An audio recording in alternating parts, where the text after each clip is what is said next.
Kumar sir கிட்ட நல்லா நட்பா இருந்த ஆரம்ப கட்டத்துல அவர்கிட்ட சொல்ல, அவர் அப்ப திருவனந்தபுரத்துல கேரளாவில் ஒரு ஷூட்டிங்ல இருந்தவர்.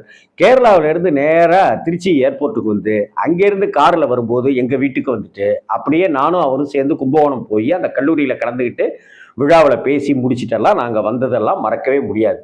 அப்படி இரா சரவணனுக்கும் சசிகுமார் சாருக்கும் நட்பு ஏற்பட ஏதோ ஒரு வகையில நானும் ஒரு காரணமா இருந்தேன்றது எனக்கு சந்தோஷம். அந்த சசிகுமார் சாரை வைத்து உடன்பிறப்பே திரைப்படத்துக்கு பிறகு நந்தன் திரைப்படத்தை நண்பன் இரா சரா உருவாக்கினான். அந்த நந்தன் கதாபாத்திரமாகவே வாழ்ந்தார் அந்த திரைப்படத்துல அப்படின்னு தான் சொல்லணும். கூழ்பானை அப்படிங்கிற கதாபாத்திரத்துல ஒரு கிராமத்துக்காரனாக, வெள்ளந்திக்காரனாக, எதுவுமே இல்லாதவனாக, பாசாங்கே இல்லாதவனாக, மோசம் செய்யாதவனாக, மோசம் செய்தாலும் பொறுத்து கொண்டு சகித்துக் கொள்கிறவனாக அந்த வாழ்ந்துட்டாரு.